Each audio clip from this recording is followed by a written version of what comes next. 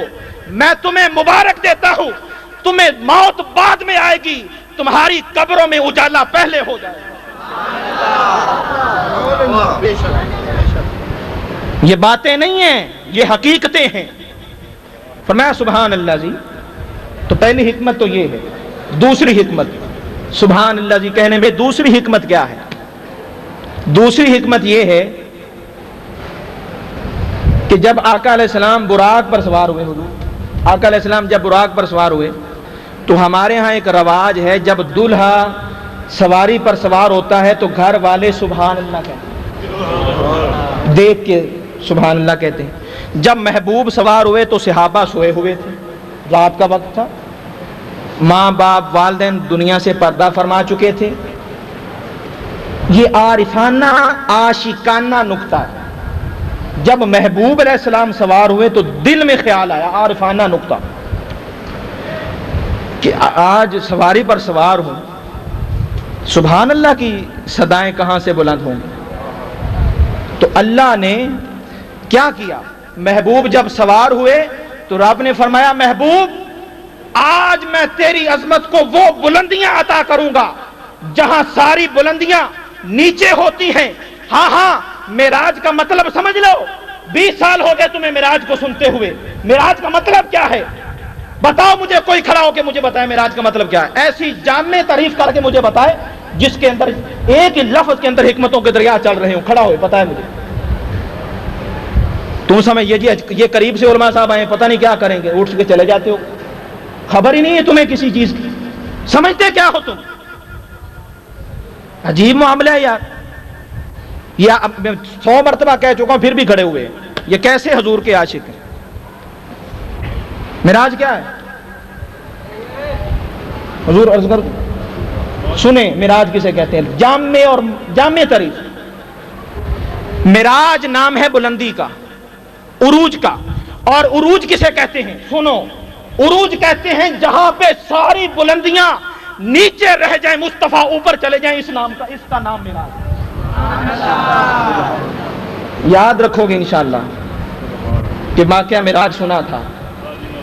ابھی تو میں قرآن کی تفسیر کر رہا ہوں، میں حدیث کی طرف تو گیا ہی نہیں، صوفیاء کے اقوال کی طرف تو گیا ہی نہیں، میں نے دیگر کتب کو تو چھیڑا ہی نہیں ہے، صرف سبحان اللہ جی بتا رہا ہوں۔ تو رب نے کیا کیا؟ محبوب جب سوار ہوئے تو رب نے فرمایا محبوب تیری عظمت کو 4 چاند لگاؤں گا۔ یا اللہ کیسے؟ فرمایا جب دنیا والے گھوڑے پہ سواری پہ سوار ہوتے ہیں، سواری پہ سوار ہوتے ہیں تو گھر والے دیگر رشتہ دار سبحان اللہ کہتے ہیں۔ اے محبوب تو آج سوار ہو، سبحان اللہ کی صدائیں ہماری طرف سے بلند ہوں گی۔ اس لیے فرمایا سبحان اللہ جی۔ سبحان اللہ جی کہنے میں تیسری حکمت، تیسرا نقطہ، سبحان اللہ جی کیوں کہا؟ تیسرا نقطہ مطلب کیا ہے؟ پاکی ہے، پاک ہے وہ ہر عیب سے، ہر کجی سے۔ اللہ پاک ہے، پاک ہے۔ اب میں جو لفظ بولنے لگا اس پہ غور کیجئے گا، اللہ پاک ہونے سے بھی پاک ہے۔ ہائے ہائے ہائے، وہ پاک ایسا نہیں ہے، پاک ہونے سے بھی پاک ہے۔ نہیں سمجھے؟ پاک ہونے سے بھی وہ پاک ہے۔ تو اب یہاں پہ اللہ نے اپنا کوئی ذاتی نام، اللہ کا ذاتی نام کیا ہے؟ رب کا ذاتی نام اللہ، وہ نہیں استعمال کیا، سبحان استعمال کیا، جس کا مطلب پاکی کے ساتھ تعلق رکھتا ہے۔ تو تیسری حکمت سبحان اللہ جی کہنے میں یہ تھی، تیسری حکمت یہ تھی کہ جب کوئی صدقے دل سے واقعہ معراج کو شروع کرے گا، اللہ کی پاکی کو بیان کرے گا، رب اس کے دل کو پاک کر دے گا۔ جب دل پاک ہو جائے گا، آگے جتنا پڑھتا جائے گا نور علی نور ہوتا جائے گا۔ صدقے دل سے پڑھ کے دیکھو، صدقے دل سے پڑھ کے دیکھو، خدا کی قسم یاد رکھو، کیا اللہ ہمارے کہنے سے پاک ہوتا ہے؟ بولو۔ تو پھر سوال ہے سبحان اللہ کیوں کہتے ہو؟ جواب کیا ہے؟ جواب یہ ہے، سنو، اللہ ہمارے کہنے سے پاک نہیں ہوتا، لیکن اللہ فرماتا ہے اے بندے جب تو بار بار میری پاکی کا اعلان کرے گا میں تجھے گناہوں سے پاک کر دوں۔ اس لیے فرمایا سبحان اللہ. اب آگے چلوں, اسی پہ رہوں کہ آگے چلوں؟ جی آگے چلیے. سبحان الذی. آگے کیا فرمایا؟ اسرا. یہ آج تک اسرا ہی سنتے ہیں, وہ اب کسرا بھی سن لو. اسرا کیوں کہا؟ اس میں حکمت کیا ہے؟ اسرا کہنے میں بھی حکمت ہے. ہر شخص یہ جانتا ہے کہ صوفیہ کے ہر بات میں حکمتیں ہوتی ہیں, تو جن صوفیہ کو جن کے صدقے سے ملا ہے ان کے کلام کے اندر کتنی حکمتیں ہوں. اسرا کیوں کہا سنیں. اسرا مطلب ہم نے سیر کرائی. اللہ نے یہ نہیں فرمایا کہ ہم نے سفر کرایا, کہا سیر کرائی. سیر میں اور سفر میں کوئی فرق ہے؟ بہت فرق ہے. لیکن میں جتنی دفعہ سنتا آ رہا ہوں سارے سفر معراج بولتے ہیں, سیر معراج کوئی نہیں کہتا. ہاں حضور حوالے موجود ہیں, کتابیں موجود ہیں. یہ بس اللہ رسول کا کرم ہے. سارے سفر معراج لفظ بولتے ہیں, سیر معراج میں نے نہیں سنا. اللہ نے سیر کا کہا, سفر کا نہیں کہا. اس میں حکمت کیا ہے؟ پہلی حکمت نمبر 1, سفر میں اور سیر میں فرق کیا ہے؟ سفر میں تھکاوٹ ہوتی ہے, سیر میں تر و تازگی ہوتی ہے. اس لیے فرمایا سیر کرائی. اب دیکھیں کتنا طویل سفر تھا. عام محاورے میں سفر کا لفظ بولتے ہیں, لیکن حقیقت اسرا ہے. حقیقت جو ہے وہ سیر ہے. لفظ سیر قرآن نے عبارت النفس سے جو بات ثابت ہے وہ اسرا ہے. سیر لفظ سفر عام محاورے میں بات بول دیا جاتا ہے, حقیقت سیر ہے. دیکھیں آقا علیہ السلام نے اتنا طویل سفر کیا. مکہ سے چلے, مکہ سے مسجد اقصی پہنچے, اقصی سے آسمانی سفر شروع ہوا, وہاں سے لامکاں تک گئے. اللہ نے فرمایا سیر کرائی. حکمت کیا ہے؟ اللہ نے تمہیں بتایا ہے لوگوں, آقا نے اتنا طویل سفر کیا پھر بھی تھکے نہیں, تر و تازہ رہے ہیں. اس لیے فرمایا سیر کرائی. سیر میں اور سفر میں دوسرا فرق, سفر جو ہے وہ غیر کی ملکیت پہ ہوتا ہے, سیر اپنی ملکیت پہ ہوتی ہے. رفیع رضا صاحب, سفر جو ہے وہ غیر کی جائیداد پہ, غیر کی زمین پہ ہوتا ہے. سیر ہمیشہ پڑھ کے دیکھیں, تاریخ پڑھ کے دیکھیں. میں نقطے سنا رہا ہوں ہزارہ کتب کے خلاصے, بس خلاصے ہی عرض کرتا جا رہا ہوں تاکہ آپ کو پتہ چلے کہ اللہ کا کتنا کرم. جب اس کا کرم ہوتا ہے تو رب یہ نہیں دیکھتا یہ کیا ہے, یہ کیا ہے, یہ نہیں دیکھتا. رب دیکھتا ہے بس میرا ذکر کر رہا ہے, اس کو عطا کر. سفر اور سیر میں دوسرا فرق, سیر اپنی ملکیت میں ہوتی ہے. اب یہاں پہ مسئلہ بھی سمجھ لو. اگر کسی شخص کا 100 کلومیٹر پر باغ ہے اور وہ نکلتا ہے سیر کے لیے, وہ 100 کلومیٹر کا سفر کر لے پھر بھی اس پر مسافر کے احکام جاری نہیں ہوں گے, وہ پوری نماز پڑھے گا کیونکہ اپنی ملکیت میں سفر کیا. جبکہ دوسرا حکم یہ ہے کہ 92 کلومیٹر آج کے حساب سے 92 کلومیٹر سفر کرے, اس پر مسافر کے احکام جاری ہو جاتے ہیں. محبوب علیہ السلام اتنا لمبا سفر کیا, اللہ نے کہا سیر ہے. یا اللہ سفر کیوں نہیں کہا؟ دوسری حکمت سنا رہا ہوں. اس لیے کہ آقا مکہ سے چلے, جہاں تک گئے وہ مصطفیٰ کی ملکیت ہے. ہاں ہاں جہاں تک پہنچے آسمان مصطفیٰ کی ملک ہے.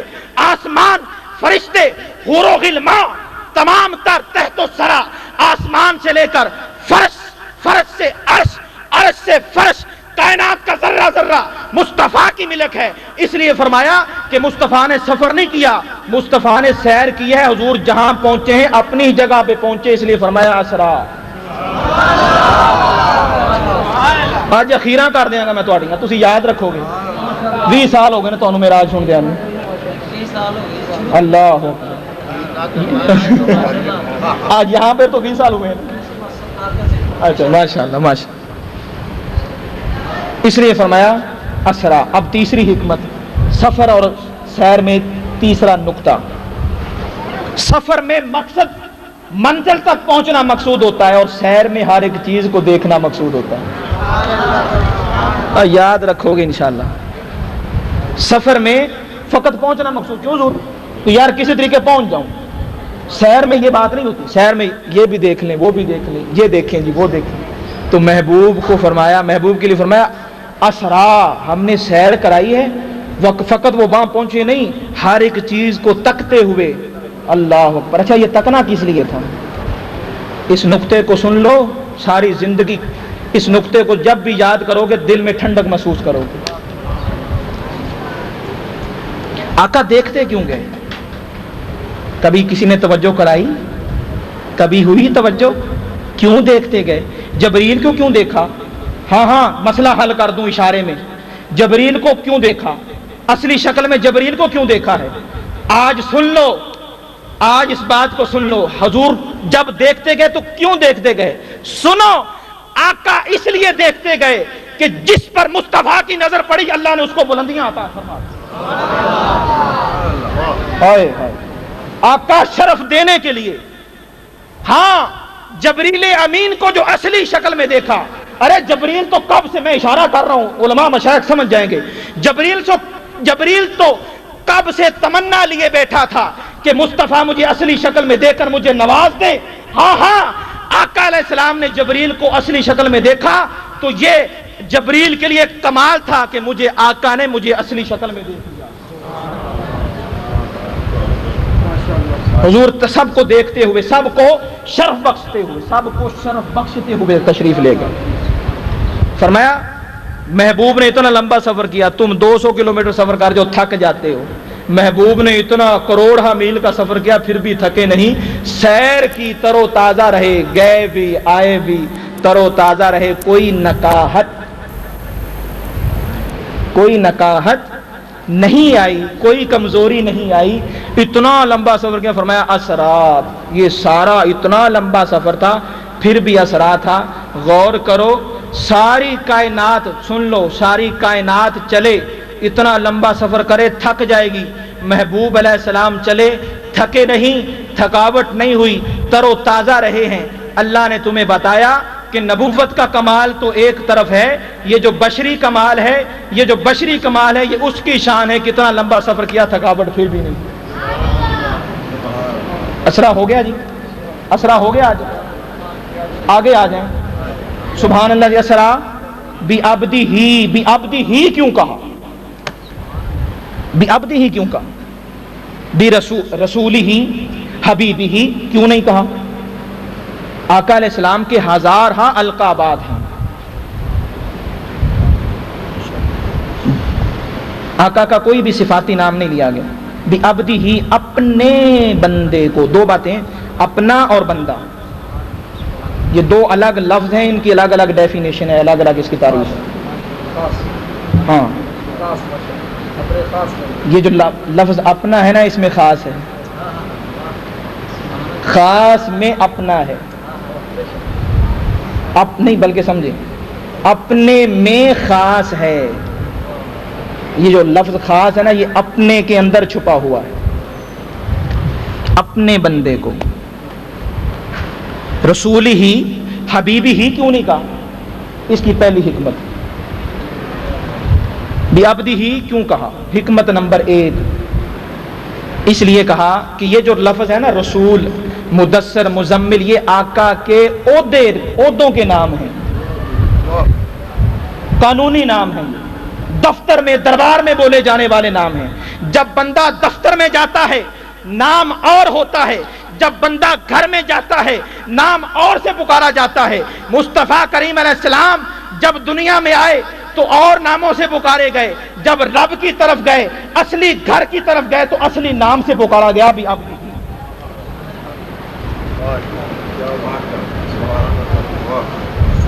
بی عبدی ہی. دوسرا نقطہ, بی عبدی ہی کیوں کہا؟ دوسرا نقطہ, دوسری حکمت, لفظ عبد کے لیے جسم ہونا ضروری ہے.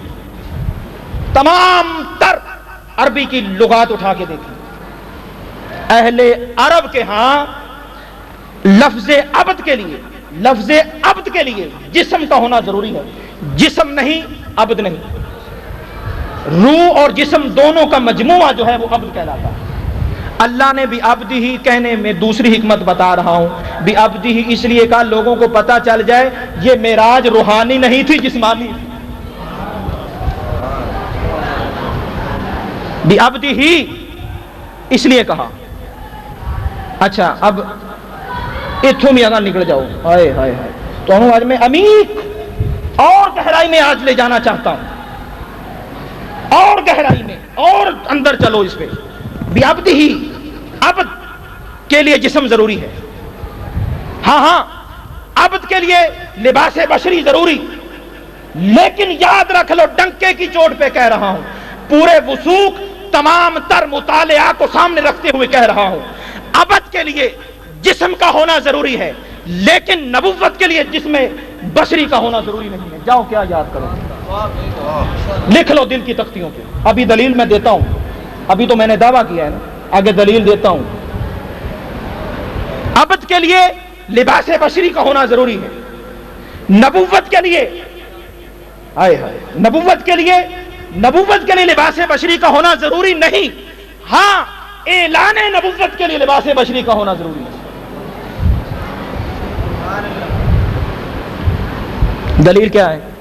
پہلے کتاب کا نام سنیں، ترمذی شریف، کہتے ہیں حدیثیں نہیں سناتے، حدیثوں والوں سے سنو گے تو حدیثیں سنائیں گے نا، حوالے نہیں دیتے۔ سنو پہلا حوالہ ترمذی شریف، دوسرا حوالہ مشکات المصابی، تیسرا حوالہ خصائص الکبریٰ، چوتھا حوالہ مدارج النبوت۔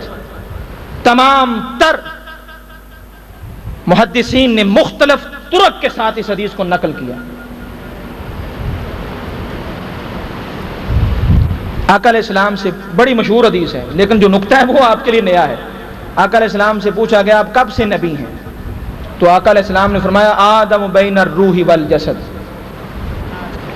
آدم علیہ السلام روح اور جسم کے درمیان میں تھے، میں اس وقت بھی نبی تھا۔ اب جو میں نے پہلے بات کی نبوت کے لیے لباس بشری کا ہونا ضروری نہیں، یہ اس پہ یہ حدیث پیش کر رہا ہوں۔ میں ابھی بات کو اور کھولتا ہوں۔ سب سے پہلے انسان کون ہے؟ سب سے پہلے بشر کون ہے؟ جی بادشاہ آدم علیہ السلام۔ سب سے پہلے لباس بشری کن کو پہنایا گیا؟ حضرت آدم علیہ، ابو البشر آپ کو اسی لیے کہا جاتا ہے۔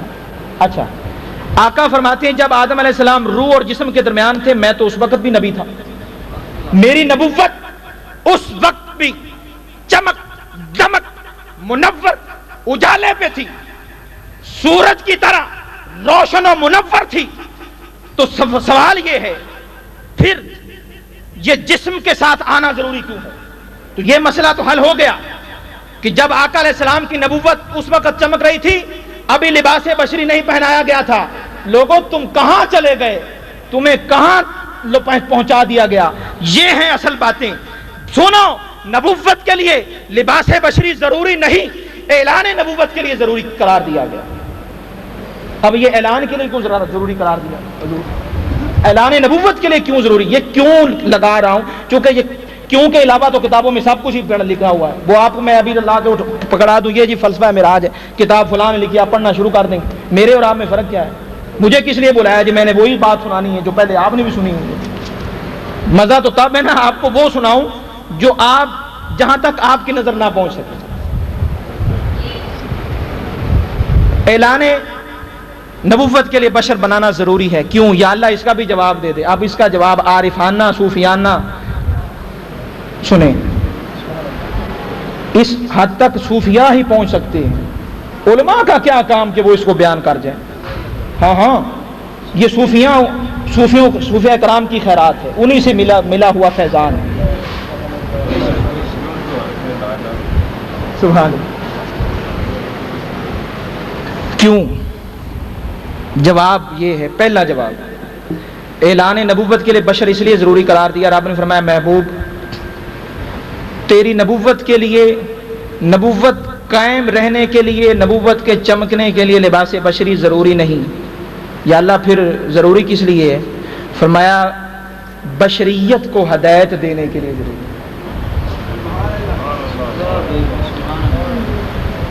لباس بشری کیوں پہنا؟ جواب یہ ہے اس لیے پہنا، توجہ سے سن لو، لباس بشری میں حضور اس لیے آئے امت کو پتا چل جائے کہ ایک بشر کو کس طرح کا ہونا چاہیے، امت کو پتا چل جائے ایک انسان کو کس طرح کا ہونا چاہیے، ایک بندے کو کس طرح رب سے مانگنا چاہیے۔ اللہ نے فرمایا محبوب یہ دنیا نہیں جانتی رب سے کیسے مانگا جاتا ہے، اے محبوب تو ہاتھ اٹھا کے ان کو بتا دے ایسے مانگا جاتا ہے۔ محبوب یہ نہیں جانتے نماز کیسے پڑھی جاتی ہے، انہیں نماز پڑھ کے دکھا، انہیں پتا چل جائے رب کی بارگاہ میں سجدے کیسے کیے جاتے ہیں۔ کھانا کھا کے دکھایا مصطفیٰ نے کہ انسانیت کو پتا چل جائے کھانا کیسے کھایا جاتا ہے۔ مصطفیٰ نے سو کے دکھایا لوگوں کو پتا چل جائے سونا کس طرح چاہیے۔ مصطفیٰ کریم نے دشمنوں کی گالیاں سن کر صبر کیا، لوگوں کو پتا چل جائے صبر کیسے کیا جاتا ہے۔ راتوں کو اٹھ کر سجدے کیے، امت کو پتا چل جائے راتوں کو اٹھا کیسے جاتا ہے۔ ہاں میدان جنگ میں نکلے مصطفیٰ، امت کو پتا چل جائے میدان میں کیسے نکلا جاتا ہے۔ لوگوں مصطفیٰ نے جتنی عبادتیں کی ہیں میں صوفیاء کا اہل سادات کا دامن پکڑتے ہوئے کہہ رہا ہوں، ڈنکے کی چوٹ پہ کہہ رہا ہوں، مصطفیٰ نے جو عبادتیں کی فقط تمہیں بتانے کے لیے کی ہیں۔ آقا علیہ الصلوۃ والسلام کی عبادت میں اور تیری عبادت میں کروڑ ہا درجے کا فرق ہے۔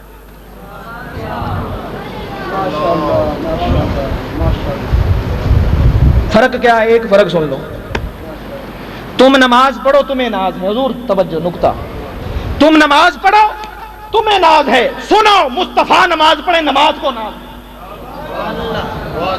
ہے۔ آقا کعبے کو دیکھے کعبے کو ناز ہے کہ مجھے مصطفیٰ نے دیکھا، تم کعبے کو دیکھو تمہیں ناز ہوتا ہے۔ ہاں تم روزہ رکھو ناز ہے جی میں نے روزہ رکھا، آقا روزہ رکھیں روزہ ناز کرتا ہے لوگوں مجھے مصطفیٰ نے رکھا۔ سبحان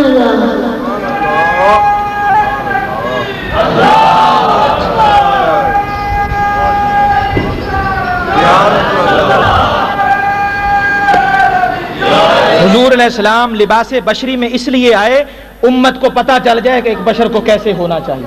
ہائے ہائے ہائے، اسی ایک بات میں ساری باتیں کہ ایک بشر کو کیسے ہونا چاہیے، اس لیے فرمایا بعبدہ، اپنے بندے۔ تو بعبدہ کہنے میں چوتھی حکمت، تین ہوگی ضرور، بعبدہ کہنے میں چوتھا نقطہ کیا ہے؟ میں جتنی آیت پڑھی وہاں تک ہی جاؤں گا، دعا کریں کہ وہاں تک میں پہنچ جاؤں، کہیں بات لمبی نہ ہو جائے، یہ صبح ہی نہ ہو جائے۔ بعبدہ کہنے میں چوتھی حکمت، حضرت عیسیٰ علیہ السلام آسمانوں پر اٹھائے گئے، لوگوں نے ابن اللہ کہنا شروع کر دیا، اللہ کا بیٹا کہنا شروع کر دیا۔ اللہ نے محبوب کو تو لامقام پہ بلانا تھا، تو بعبدہ اس لیے فرمایا لوگوں سن لو، آقا لامقام تک گئے مگر عبدیت کا تاج آپ کے چہرے پہ بندھا رہا، آپ کے ماتھے پہ عبدیت کا تاج اترا نہیں ہے، وہ آپ کے سر پہ رہا ہے۔ بعبدہ کہہ کر شرک کو ختم کر دیا کہ لوگوں مقام سب سے بلند ہے مگر خدا نہیں ہے، خدا پھر بھی نہیں ہے، بعبدہ ہی ہے، اس لیے فرمایا بعبدہ۔ بعبدہ ہی اپنے خاص اپنے بندے، تو شرک کے خاتمے کے لیے بعبدہ ہی بول دیا۔ اب یہ عبد پہ میں نے بات کی، اپنے پہ اب سننے ایک نقطہ کہ اپنا بھی کہا، بعبدہ ہی اپنا، یہ اپنا کیوں کہا؟ کیا دوسرے اللہ کے نہیں ہیں؟ ہم بھی کہہ دیتے ہیں ہم بھی اللہ کے ہیں، لیکن یاد رکھو تم کہنے سے اللہ کے نہیں بن سکتے۔ ہاں مجھے وہ باتیں نہیں آتی کہ آپ کو ایک منٹ میں بتا دوں بس یہ کر لو سیدھی جنت ہے۔ آج امت کا بیڑا ہی کر کسی لیے ہوا ہے، افراط و تفرید کی امت شکار ہو گئی، کسی کو بڑھا دیا تو کسی کو گھٹا دیا، توازن قائم نہیں رہا، امت کے اندر فتنہ فساد شروع ہو گیا۔ مسئلے کی شرعی حقیقت کو سمجھتے نہیں، مسئلے کی نوعیت کا علم نہیں ہوتا، بات شروع کر دیتے ہیں، احکام شرع کا پتہ ہی نہیں کہ اس مسئلے کا دین کے اندر درجہ کیا ہے، فرض کو مستحب قرار دیتے ہیں، مستحب کو فرض قرار دے دیا۔ ہر بات کے اندر حکمت ہے، اپنا کیوں کہا؟ ہاں تو میں بات کہہ رہا تھا، تم کہو ہم رب کے ہیں، یہ بات نہیں بنتی، جب رب اس کا رسول کہے گا تم میرے ہو تب بات بنے گی۔ مگر اس کا مطلب یہ بھی نہ سمجھو کہ تم نے کہنا نہیں، ورد پکاتے رہو، یہ ورد کرتے رہو، ایک دن محبوب کہہ دیں گے تم میرے ہو۔ پکاتے رہو، یہ ورد کرتے رہو، انشاءاللہ کہہ دیں گے۔ اپنا کہا، اپنا کہنے میں حکمت یہ ہے کہ ہم جسے دنیا میں اپنا بنائیں اسے سب کچھ دے دیتے ہیں یا نہیں دیتے؟ اب اپنے پہ نقطہ سنا رہا ہوں، اپنوں کو سب کچھ دیا جاتا ہے، غیروں کو کچھ نہیں دیا جاتا۔ اچھا، تم جسے اپنا بناؤ سب کچھ دے دیتے ہو، تو جسے رب نے اپنا بنایا ہے تو رب نے اپنا کہہ کر تمہیں یہ اشارہ دیا ہے کہ لوگوں جسے تم اپنا بناؤ سب کچھ دے دیتے ہو، تو سن لو آج کی اس بزم میں آنے والوں، خدا نے صرف ایک خدائی مصطفیٰ کو نہیں دی، باقی سب کچھ مصطفیٰ کو عطا کر دیا۔ یہ ہے ہمارا عقیدہ، یہ ہمارا عقیدہ ہے۔ ہم توحید کے بھی ماننے والے ہیں، رسالت کے بھی ماننے والے ہیں۔ بعبدہ ہی کہا، اپنا بندہ۔ اس میں پانچویں حکمت یہ ہے کہ اللہ نے یہ بتایا ہے کہ آقا اتنے کمالات رکھنے کے باوجود بھی خدا نہیں، بعبدہ ہی ہیں۔ تو میں یہاں پہ یہ نقطہ عرض کر دوں، اللہ اور اس کے رسول کے درمیان یہ جو عبدیت کا فرق ہے، اس کو جو مٹائے گا وہ مشرک ہو جائے گا، اور جو شخص اس کے علاوہ کوئی اور فرق ڈالے گا وہ کافر ہو جائے گا۔ اوئے ہوئے اللہ، نہیں سمجھے بات، نہیں سمجھے لگتا، دوبارہ سناؤں۔ اللہ اور اس کے رسول کے درمیان یہ جو مخلوق کا فرق ہے کہ وہ خدا ہے یہ مصطفیٰ ہیں، مخالق یہ مخلوق، یہ فرق رکھنا ضروری ہے۔ اس کے علاوہ کوئی اور فرق ڈالنا یہ کفر ہے۔ اب اس کی تھوڑی سی وضاحت کر دوں۔ وضاحت یہ ہے جو خدا کی رضا ہے وہی مصطفیٰ کی رضا ہے۔ رضا میں، محبت میں، ادب میں، عشق میں، عقیدت میں، محبت میں، الفت میں، اطاعت، پرہیزگاری، تقوی، اجتناب، تمام تر معاملات میں خدا اور مصطفیٰ ایک ہیں، بس ایک عبدیت کا فرق ہے، باقی نہ خدا اور رسول میں کوئی فرق نہیں، کوئی سارے فرق مٹ گئے، اللہ نے سارے فرق ہی مٹا دیے۔ اس لیے فرمایا بعبدہ ہی، بس آج یہ عقیدہ بنا لو، حضور کو صرف خدا نہ کہنا، خدا کے علاوہ حضور کی شان میں جو بھی کہہ دو گے کم ہے۔ بعبدہ ہی، خدا نہ کہنا، خدا کے علاوہ جو کہہ دو گے شان میں کہہ دو کم ہے، کم ہے۔ سبحان اللہ ذی اسریٰ بعبدہ، آگے کیا ہے؟ لیلا۔ لیلا کیا ہے؟ اس پہ بھی آپ بات آج کر لینا۔ لیلا کی جو کہا کہ رات کو سیر کرائی، یا اللہ دن کو کیوں نہیں کرائی؟ رات اور دن میں بھی فرق ہے یا نہیں جی؟ فرق ہے نا جی۔ لیلا اس لیے کہا، پہلا نقطہ سمجھ لو، دن سے رات افضل ہے۔ جتنا بندے کو رات میں نوازا جاتا ہے اتنا دن میں نہیں نوازا جاتا۔ صوفیہ کرام موجود ہیں، اہل سداد موجود ہیں، اولیاء کے نصاب میں یہ بات شامل ہے کہ راتوں کو اٹھنا ان کا معمول ہے، تصوف کی بنیادی شرط ہے۔ تو سن لو، ہزارہا ایسے طالب ہوئے جو راتوں کو اٹھا کرتے تھے، راتوں کو اٹھتے اٹھتے طالب سے مطلوب بن گئے، محب سے محبوب بن گئے، عاشق سے معشوق بن گئے۔ تو رات کو سیر کرائی یہ بتانے کے لیے کہ لوگوں تم بھی راتوں کو اٹھنے والے بن جاؤ۔ آج میں پیغام دے رہا ہوں آپ کو، اگر جلدی منازل طے کرنا چاہتے ہو، اور یہ ہر شخص یہ کہتا ہے جی ٹائم بھی تھوڑا لگے اور شارٹ کٹ راستہ ہونا چاہیے، ٹائم تھوڑا لگے مل زیادہ جائے، تو سن لو کیسے ملے گا۔ راتوں کو اٹھنے والے بن جاؤ، تھوڑے وقت میں بہت زیادہ مل جائے گا۔ یہ شب بیداری ایسے نہیں ہو رہی، اس کے اندر یہی راز ہے۔ آپ کو اس منہج پہ، اس راستے پہ لگا چلایا جا رہا ہے کہ آپ اس قابل بن جائیں کہ ہر رات اٹھنے والے بن جائیں، اس لیے آپ کو جگایا جا رہا ہے۔ تو باقی کی راتیں جو ہیں وہ اپنے لیے، آج کی رات حبیب کے لیے۔ یہ آپ کا ایک ایک لمحہ انشاءاللہ قبول ہے۔ لیلا کہنے میں دوسری حکمت، رات کو سیر اس لیے کرائی کہ اگر دن کو سیر کرائی جاتی سب کو علم ہو جانا تھا کہ حضور معراج پہ گئے، واقعہ چھپا نہیں رہنا تھا، تو اللہ نے اس واقعے کو پہلے چھپانا تھا، بعد میں بتانا تھا، تاکہ پتہ لوگوں کو چلے، رب کو نہیں۔ میرے ایک ایک لفظ پہ غور کیجئے گا، لوگوں پہ واضح ہو جائے، لوگوں پر واضح ہو جائے کہ کون بن دیکھے عظمت مصطفیٰ کو مانتا ہے۔ اس لیے لیلا کہا، رات کو سیر اس لیے کروائی۔ اب آخری حصہ، کیونکہ مجھے لگ رہا ہے کہ ٹائم جو ہے وہ اختتام کی طرف جا رہا ہے، اس لیے میں چاہتا ہوں جتنی آیت پڑھی اتنی تشریح کر دوں۔ لیلا کے آگے کیا ہے جی؟ من المسجد الحرام الی المسجد الاقصی، یہاں تک ہی پڑھی تھی، آگے نہیں نہ پڑھی، یہاں تک ہی۔ اب مسجد حرام اور مسجد اقصی کی بات ہے۔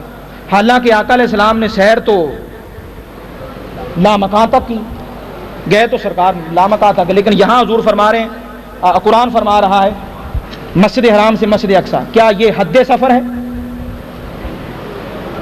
حد سفر ہے؟ نہیں۔ سوال یہ پیدا ہوا کہ پھر کیوں کہا گیا مسجد حرام سے مسجد اقصی تک؟ حکمت سنو، پہلی حکمت یہ ہے کہ اللہ نے محبوب سے فرمایا، محبوب یہ جو کفار ہے نا، یہ صرف بیت المقدس تک جانتے ہیں، انہیں حد سفر نہ بتاؤ، بلکہ انہیں حد نظر بتاؤ، جہاں تک کفار جانتے ہیں وہاں تک بتاؤ، تاکہ کچھ تو پتہ چل جائے۔ اگر حضور کہہ دیتے میں لامکان تک گیا، سب نے کہنا تھا جی ہمیں کیا پتہ لامکان کیا ہے۔ مسجد اقصی اس لیے کہا چونکہ مسجد اقصی وہ جاتے آتے رہتے تھے، مسجد اقصی کے بارے میں انہیں علم تھا۔ اور پھر میں اقصی کی گہرائی میں اس کے صرف و نحو کی طرف نہیں جا رہا، اقصی کیا ہے، کہاں سے ہے، کیسے ہے، اقصی کا معنی کیا ہے، میں اس طرف نہیں جا رہا، موٹی موٹی بات کر رہا ہوں۔ من المسجد الحرام الى المسجد الاقصی، محبوب سے فرمایا محبوب ان کے سامنے اقصی کا ذکر کرو، یہ وہاں آتے جاتے ہیں، اگر انہوں نے اقصی تک مان لیا تو آگے ماننا آسان ہو جائے گا۔ اس لیے فرمایا مسجد حرام سے مسجد اقصی تک سیر کی، مسجد حرام سے مسجد اقصی تک۔ تو مسجد اقصی کا لفظ اس لیے استعمال کیا گیا کہ وہ جو کافر تھے وہ اس جگہ کو جانتے تھے، اس لیے آقا علیہ السلام نے حد سفر نہیں، حد معلومات کفار جو ہے، معلومات کفار کی جو حد تھی اس کو محبوب نے واضح بیان کیا۔ تو یہاں تک آیت، اب نقطہ سمجھیں، یہ جو جہاں تک میں نے آپ کو تشریح کی ہے نا، اب اس کا خلاصہ سمجھیں۔ سبحان الذی اسری بعبدہ لیلا من المسجد الحرام الی المسجد الاقصی، یہاں تک تمام کی تمام بات کو صراحتاً بیان کیا گیا ہے۔ اس سے آگے کی جو بقیہ آیت ہے اس کو کنایتاً بیان کیا گیا۔ ہائے ہائے ہائے، کہاں ہو یار تم؟ مسجد اقصی تک صراحتاً بیان ہے، ہر ایک کی سمجھ میں آ جائے۔ اگلا جو بقیہ ایسا ہے نا، لنوریہ الذی بارکنا حولہ لنوریہ من آیاتنا انہ هو السمیع العلیم، یہ انہ هو السمیع البصیر، یہ صراحتاً نہیں ہے، یہ اشارتاً کنایتاً اس کا ذکر ہے۔ تو جنہوں نے ابھی تک صراحت کو نہیں سمجھا وہ اشارتاً اور کنایتاً کیا سمجھیں گے؟ جو صراحتاً نہیں سمجھ سکے وہ اشارہ اور کنایا کیا سمجھیں گے؟ تو میں اچھا یہ سمجھ کی آج سمجھ کا بھی روڑا نکال دوں میں۔ آج یہ خوشی میں پنجابی کے لفظ نہیں کر رہے ہیں، خوشی میں، خوشی کے اندر نہیں کر رہے ہیں، سمجھ آج سمجھ کا بھی مسئلہ حل کاری دوں میں۔ کہتے ہیں جی سمجھ نہیں آتی، کیا یاد کرو گے آپ بھی؟ سمجھ کے بھی سن لو، آقا کی عظمت سمجھ میں آ ہی نہیں سکتی۔ لو میں روڑا ہی مکاتا جی، وہ کیا روڑا نہیں، دلیل ہے جی میں دینی ہے۔ آقا کی عظمت سمجھ میں آ ہی نہیں سکتی، لو تھوڑا سارا میں حل کر دیتا جی۔ کیوں تسی کہندے جی سمجھ نہیں آتی؟ سمجھ کی گل آئی نہیں ہے، کیوں؟ دلیل سنیں، دلیل یہ ہے، بڑی آسان دلیل دینے لگا ہوں، مشکل نہیں، آسان، بڑی سہل۔ حضور کی ذات معجزہ ہے، اور معجزہ کی ڈیفینیشن جو ہے وہ آپ سمجھ لیں، ہائے ہائے ہائے، عقل سے بالا تر بات. تو آج کھلے لفظوں میں سن لو، یہ ہمارے خطیب پاکستان مفتی صاحب کا بھی انداز ہے، وہ کہتے ہیں کھلے لفظوں میں کھلے لفظوں میں سن لو، کھلے لفظوں میں سن لیں. اچھا ماشاءاللہ. حضور خطیب پاکستان جن کے انتظار کے لیے ہم منتظر ہیں، منتظر وہ منتظر، ہم جن کے لیے منتظر ہیں، ہم منتظر ہیں، وہ منتظر، وہ بہت جلد پہنچ رہے ہیں ہاں گیمبر اکاڑا گیمبر پہنچ آئے ہیں. آپ فکر نہ کریں، انشاءاللہ تعالی ان کے آنے تک میں آپ کے سامنے جاری و ساری رہوں گا. اچھا وہ ہے پروگرام، اچھا ٹھیک. سمجھ کہتے ہیں جی سمجھ نہیں آتی حضور، یہ بات سمجھ میں آ ہی نہیں سکتی. تو آج یہ بات اچھی طرح جان لو، جہاں تک حضور کی عظمت کا تعلق ہے، ارے وہ تو سمجھ سے بالا تر ہے. دین کا ہر مسئلہ، دین کی ہر بات سمجھ میں آ سکتی ہے، لیکن مصطفیٰ کی عظمت، حضور کا مقام عقل سے، فہم سے، سمجھ سے بالا تر ہے. اس لیے فرمایا کہ یا ایھا الناس قد جاءکم برہان من ربکم وانزلنا الیکم نورا مبینا. ہم نے تو انہیں برہان بنایا ہے، برہان معجزہ ہے، تو معجزہ سمجھ سے بالا تر ہے، اور یہ واقعہ معراج عقل سے بالا تر ہے، اس لیے یہ سمجھ میں آئی. اس کو مفتی صاحب بھی ماشاءاللہ 5 منٹ میں پہنچنے والے ہیں. آپ مطمئن رہیں، بس 5 منٹ کے بعد حاضری میری آپ سے جو ہے اور بظاہر رخصتی ہونے والی ہے. اب میں جتنی آیت بتائی ہے اس کا خلاصہ سن لیں اور بات ختم. خلاصہ کیا ہے؟ خلاصہ 2 باتیں. کتنی؟ 2 باتیں. پہلی بات تو یہ ہے کہ اللہ یہ چاہتا ہے کہ ہر مومن، ہر مسلم، ہر عاشق رسول ایسا بنے کہ کوئی اس کے نبی پر اعتراض نہ کرے. یہ پیغام لے جاؤ آج کی محفل میں. جب رب بے نیاز ہو کر حضور کا دفاع کر رہا ہے کہ کوئی حضور کی ذات پہ بات نہ کرے، اور تم ایسے ہو، تم کیسے مسلمان ہو، کیسے عاشق رسول ہو؟ میں نے اس پر بھی ایک موضوع تیار کیا ہے، عاشق رسول کون ہے، یہ پھر کبھی سناؤں گا. عاشق رسول کون، اس پر میں نے کافی دلائل قائم کیے، سنو گے تمہیں پتہ ہوش آئے گا. عاشق رسول ہم کسے سمجھتے ہیں، یا ہم جو عاشق رسول کے دعوے کرتے ہیں یہ کیا یہ عاشق ہوتے ہیں یا وہ عاشق ہوتے ہیں جن کے دلائل میں نے قائم کیے. تو میرا پیغام آپ سے یہ ہے، خدارا ایسے حضور کے غلام بنو کہ کوئی تمہارے نبی پر اعتراض نہ کرے. کوئی یہ نہ کہے کہ دیکھو کس نبی کے امتی ہیں، کام کس طرح کے کرتے ہیں. لہذا حضور کے ایسے غلام بنو، ایسے حضور کے غلام بنو کہ جس گلی سے گزرو لوگ کہیں حضور کا غلام آ رہا ہے. تو میں تمہیں یہ بتا دوں، آپ کو یہ بتا دینا چاہتا ہوں، خدا کی قسم اللہ نے جو عقیدہ آپ کے سینے سنی کو دیا ہے یہ پوری کائنات میں بکھرا ہوا ہے. ہاں بس کمی ہے تو ایک عمل کی کمی ہے، عمل کی کمی کو دور کر لو، تم سے بڑا کوئی اللہ کا ولی نہیں ہے. افسوس یہ کچھ خدمت والے بن گئے، کچھ ادب والے بن گئے. خدمت بھی ضروری ہے، ادب بھی، ادب تم میں ہے، خدمت والے بن جاؤ. پوری کائنات میں چمک دمک تمہارے عقیدے کی ہے. میں تو برملا کہتا ہوں، میرے استاد محترم ڈاکٹر محمد اشرف آصف جلالی صاحب کے اشعار ہیں. آپ یہ کہتے ہیں، کیا فرماتے ہیں؟